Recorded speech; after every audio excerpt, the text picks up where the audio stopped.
काम करूँगा और ये पुल पे चलने का नज़ारा अलग है। हिसाब से लेके जाते हो? क्या चार्ज?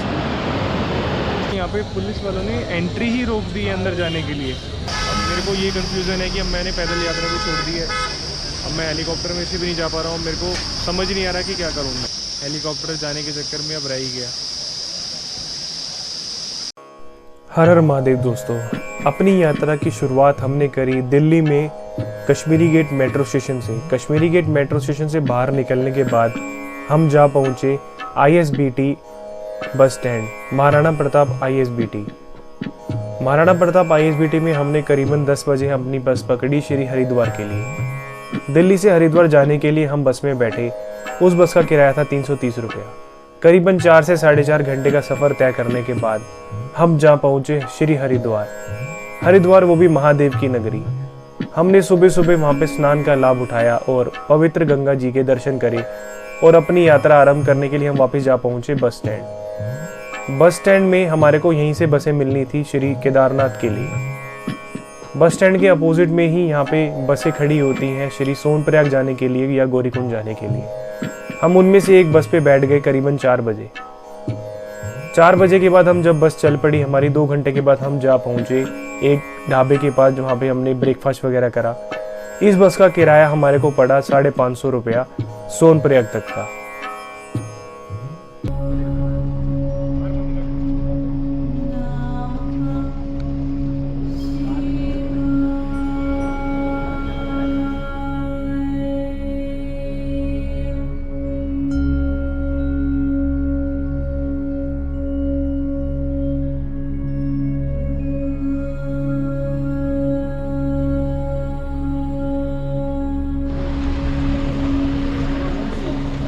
हमारा देखो यहाँ का व्यू है। यहाँ पे हमारे को इस बस ने छोड़ा है और ये देखो यहाँ की वादियाँ, बहुत अलग ही नज़ारा है। काफ़ी चीज़ें मैं शूट करी हैं, मैंने आपको दिखाया भी है। और ये देखो ना, अगर मान लीजिए आप अपनी पर्सनल व्हीकल से आते हैं तो यहाँ पे नीचे आपको पार्किंग दी गई है। यहाँ पे आप अपनी गाड़ी को पार्क कर सकते हैं। वो व्हीकल के चार्जेस होते हैं डिफरेंटली, पर डे के हिसाब से चार्ज होते हैं।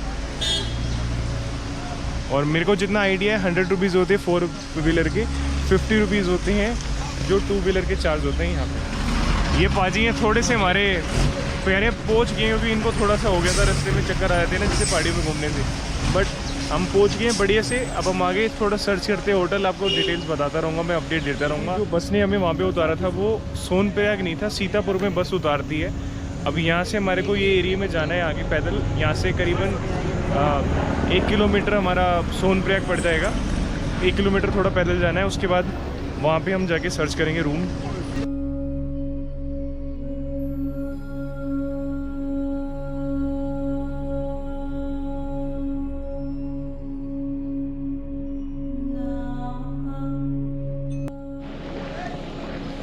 तो यहाँ पे भी सोनप्रयाग में भी मतलब काफ़ी मार्केट अवेलेबल है, शॉप्स अवेलेबल हैं जहाँ से आप अपना रेनकोट परचेज़ कर सकते हैं अगर आप नहीं लाए हैं, क्योंकि ऊपर मौसम का नहीं पता होता। आप लाठी लेना चाहते हैं चलने के लिए, बैग लेना चाहते हैं या फिर कोई भी अन्य सामान लेना चाहते हैं, यहाँ पे अवेलेबल रहता है। और यहाँ पे होटल वगैरह अवेलेबल रहते हैं।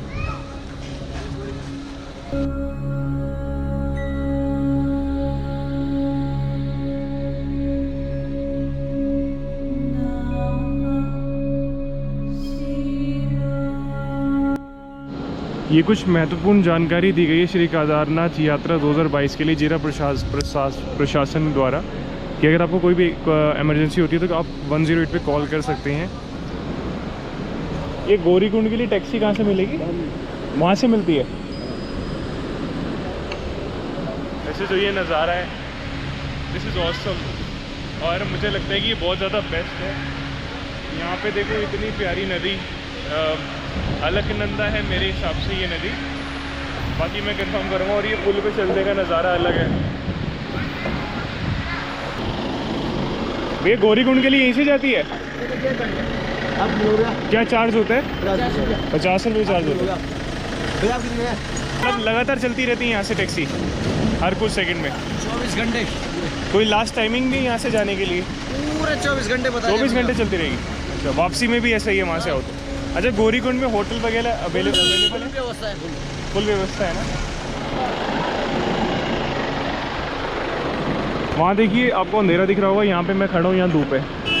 तो ये मौसम का इतना फ़र्क आया था यहाँ पे, इसलिए ना रेनकोट वगैरह लाना बहुत ज़्यादा मैंडेटरी होता है, क्योंकि ऊपर मौसम मिनटों में चेंज हो जाता है, कुछ सेकंड्स में, मिनटों में भी मैं गलत बोल रहा हूँ, कुछ सेकंड्स में चेंज हो जाता है मौसम। देखो धूप है, अभी वहाँ पे मैं था तो अंधेरा सा हो गया था एकदम से।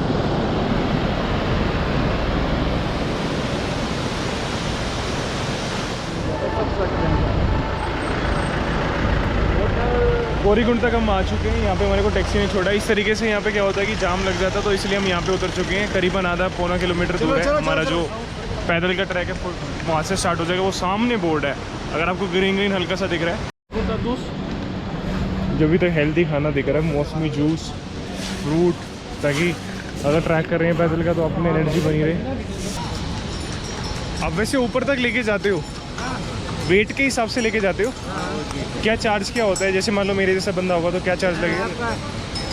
78 किलो है, लेके जाओगे? क्या चार्ज पड़ेगा? आपका 7,000 रुपया। गौरीकुंड पहुंचकर सबसे पहले हमने अपना होटल बुक करा, जिसका किराया हमारे को 4,000 रुपये टैरिफ पड़ा, जिसमें हम 5 लोग रुके थे, जिसमें 2 डबल बेड लगे हैं। बहुत ही डिसेंट सा रूम था, वॉश बेसिन एंड वॉशरूम बहुत ज़्यादा क्लीन था। होटल में स्टे करने के बाद थोड़ा रेस्ट करने के बाद अब मैं जा रहा हूँ थोड़ा खाने के लिए, भूख लग रही है बहुत टाइम से। और ये पीछे देख रहे हो ये वादी है हमारे, ये हमारा ऊपर होटल है। इसके रूम्स वगैरह मैं आपको अच्छे से दिखा चुका हूँ। और ये देखिए सामने इसके ये पहाड़ है, इतने ज़बरदस्त व्यू, मतलब अलग ही, और बूंदे बूंदे सी पड़ रही हैं, बारिश ना आ जाए। जब मैं होटल से अपने नीचे उतरा खाने के लिए, इन पतली गलियों में चलकर मानो अलग ही नज़ारा आ रहा था। कई यात्री केदारनाथ के दर्शन करके नीचे को आ रहे थे और कई यात्री इस समय भी अपनी यात्रा की शुरुआत कर रहे थे। मैं जा पहुंचा गौरीकुंड श्री गौरी माता जी के मंदिर। उसके सामने ही ये भोजनालय था, ढाबा, जहां बैठकर मैंने अपना आलू पराठा ऑर्डर करा और उसको खाने के बाद मैं जा पहुंचा अपने होटल वापस, ताकि मैं अगले के दिन अपनी यात्रा की शुरुआत कर पाऊँ। जय शंकर महादेव, हर हर महादेव दोस्तों, जय केदारनाथ। अभी मेरी यात्रा शुरू होने वाली है हेलीकॉप्टर से, क्योंकि मैंने कल बातचीत कर ली थी आपको। मेरे जो बाकी के दोस्त यार हैं वो सब पैदल ट्रैकिंग पे जा रहे हैं, मैं जा रहा हूँ हेलीकॉप्टर से। और मैंने अपना तामझाम ले लिया सारा। अब यहाँ से गौरी माता जी के मंदिर जाऊँगा, वहाँ पे दर्शन करूँगा और आपको दर्शन करा के तप्त कुंड दिखा के वहाँ पे थोड़ा बहुत स्नान करके फिर मैं वहाँ से यात्रा आरम्भ करूँगा हमारी हेलीकॉप्टर की। उसके बाद आपको सारी अपडेट देता रहूँगा, बने रहेगा पूरी वीडियो में, एंड तक देखिएगा। और सारे पार्ट जो हैं आपको अच्छे लगेंगे। नीचे ताकि ब्रेकफास्ट वगैरह करके गौरी माता जी के दर्शन करके ब्रेकफास्ट करके फिर मैं जाऊँ हेलीकॉप्टर के लिए, क्योंकि यहाँ से गौरीकुंड से फाटा जाने के लिए मेरे को टैक्सी लेनी पड़ेगी। पहले कौन सा है वो, सीतापुर के लिए, फिर वहाँ से उसके बाद बस या टैक्सी जो भी मिलती है फाटा के लिए वो मैं आपको बताता रहूँगा लाइव अपडेट, क्योंकि मुझे खुद नहीं पता। मैं भी यहाँ से पूछ कर ही जा रहा हूँ, सारी इन्फॉर्मेशन गैदर करके जा रहा हूँ। और सीढ़ियाँ भी बड़ी ध्यान से चलनी पड़ रही है वीडियो बनाते हुए। तो आगे चलते हैं, आगे गौरी माता जी का मंदिर है, शंकर महादेव का भी है उनके सामने, वहाँ पे दर्शन करके उसके बाद आपको मिलते हैं। तो एक चीज़ का मेरे को और पता लगा कि गौरीकुंड जो है वो ये है, तप्त कुंड जो गर्म पानी का आता है वहाँ पे स्नान होता है, वो नीचे उतर के जो मैंने आपको दिखाया था वहाँ पे है। तो यहाँ पे मेरे को पंडित जी ने बताया कि ये गौरीकुंड है। ये गौरीकुंड है, हाँ, इसी जगह के नाम से यहाँ का नाम गौरीकुंड है। श्री केदारनाथ जी की पैदल यात्रा यहीं से शुरू होती है। गौरी यानी कि पार्वती जी ने कुमारी अवस्था में शंकर जी को वर प्राप्त करने के लिए इसी स्थान पर तपस्या करी थी। यहीं पर जो है पास में त्रिविनारायण है, वहाँ पे शंकर और पार्वती की शादी हुई थी। उसके बाद इसी कुंड में माँ पार्वती स्नान कर रही थी, तो अपने बदन के उबटन से गणेश जी को उत्पन्न करके द्वारपाल के रूप में रखा था। और शंकर जी आए तो गणेश जी ने उनको रोक दिया था कि माता जी स्नान कर रही हैं। तो फिर शंकर जी ने गणेश जी का सिर काट के हाथी का सिर इसी स्थान पर लगाया था। इसलिए विघ्न विनाशक गणेश जी का जन्म स्थान है। तो यहाँ पे दूसरा कुंड है, गर्म पानी का कुंड, जो माँ पार्वती के तपोबल से निकला हुआ है। वहाँ पे स्नान करके गौरी कुंड में गौरी गणेश का दर्शन पूजन करके श्री केदारनाथ जी की यात्रा प्रारंभ होती है। मतलब यहाँ पे दर्शन करने के बाद, स्नान करने के बाद केदारनाथ की यात्रा आरम्भ कर सकते हैं हम यहाँ से। बाकी इस कुंड की विशेषता है, इसमें जो जल आता है वो शुक्ल पक्ष में पीला और कृष्ण पक्ष में हरा होता है, अपने हरा प्राकृतिक रूप से। इसमें जो है ये विशेषता है। मतलब पूरा ट्रैकिंग भरा हुआ है। अब ये देखो, ये इन्होंने रास्ता बंद करा हुआ है क्योंकि ताकि लोग नीचे ना जाएं। वैसे तो ये मेरे ख्याल स्नान के लिए बनाया हुआ था, बट अभी कोई स्नान नहीं करता। यहाँ पे आगे गर्म कुंड है, वहाँ पे लोग स्नान करते हैं। आप ये देख सकते हैं अद्भुत नज़ारा।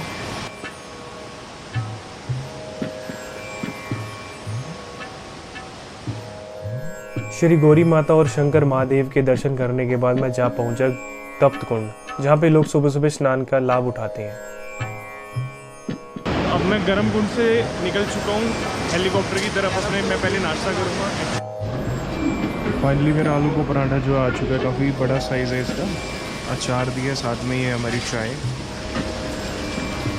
ट्राई करते हैं पराठा। जय भोलेनाथ। नाश्ता करके अब मैं निकल चुका हूँ फाटा की तरफ। मेरे को तो बेसिकली मैं यहाँ से जाऊँगा, यहाँ से गौरीकुंड से सोनप्रयाग तक। सोनप्रयाग से भी प्राइवेट काफ़ी हेलीकॉप्टर हैं जो अवेलेबल रहते हैं, तो मैं वहाँ पे जाके चार्जेस देखता हूँ कि क्या होते हैं। अगर वो अवेलेबल होते हैं तो वहीं पे बैठ जाऊँगा और सीधा केदारनाथ मिलूँगा आपको। रात को बारिश की वजह से यहाँ पे कीचड़ ही कीचड़ हो चुका है। जय शंकर महादेव। मैं आ चुका हूँ सोनप्रयाग। गौरीकुंड से लेकर के टैक्सी आई थी मेरे को, इसमें ये टैक्सी यहाँ पे छोड़ दी। यहाँ पे काफ़ी ज़्यादा जाम होने वाला है। थोड़ा आवाज़ के लिए खेद रहेगा, थोड़ा पैदल चलना पड़ेगा, क्योंकि जो टैक्सी है अगर मैं यहाँ पे नहीं उतारेगी तो हमारे को काफ़ी ज़्यादा वेट करना पड़ेगा। जाम है इसी वजह से।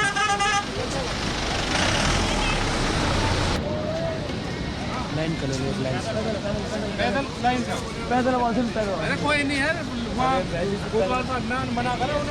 ये देख रहे हैं अब इतनी लंबी लाइन जो है ये वहीं जाने के लिए है गौरीकुंड में। तो हालत बुरी हो जाएगी। एकदम 100%। भाई साहब यहाँ पे तो बहुत लंबी लाइन होगी है सोनप्रयाग में। यहाँ पे पुलिस वाले खड़े हैं और आगे अनाउंसमेंट हो रही है कि साइड में रुक लो, जब तक वो अलाउ नहीं करेंगे आगे नहीं जाने देंगे। ये सुबह के टाइम होती है, सुबह के भी बता दो। और ये मॉर्निंग के टाइम में भीड़ का हाल है। ये देख सकते हो आप यहाँ पे कितना रश हो रहा है। और ये जो पार्किंग है ये सामने ही पार्किंग है। 2 व्हीलर की पार्किंग अवेलेबल है यहाँ पे 50 रुपीज़ में, 4 व्हीलर की 100। अगर बड़ा बस ट्रैवलर है वो 150 रुपये में पार्किंग होती है। अब यहाँ पे इतना रश है, यहाँ पे पुलिस वालों ने एंट्री ही रोक दी है अंदर जाने के लिए रश की वजह से।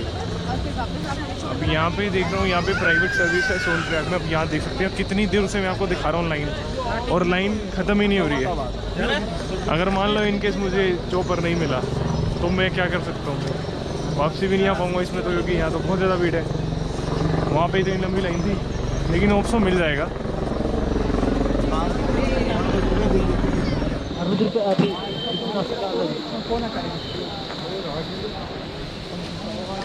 भाई साहब एंट्री की लाइन तो बहुत ज़्यादा लंबी हो गई है यहाँ पे, मतलब लोग यहाँ पे लाइनों में लगे हुए हैं। सोनप्रयाग से मैं अब बैठ चुका था टैक्सी में फाटा जाने के लिए। फाटा जाने की खुशी मेरे में अलग ही दिखाई दे रही थी, क्योंकि मैं बहुत ज़्यादा एक्साइटेड था हेलीकॉप्टर में बैठने के लिए और आप सभी को हेलीकॉप्टर से केदारनाथ जी के दर्शन करवाने के लिए।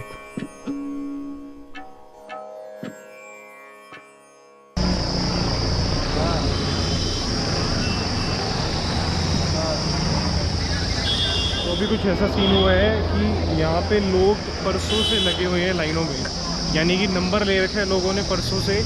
ऑनलाइन स्लॉट इनका फुल चल रहा है। ऑफलाइन में इन्होंने इससे पहले जब कॉल करके बोला, इन्होंने बोला ऑन द स्पॉट आपकी बुकिंग हो जाएगी, आप आ जाइए।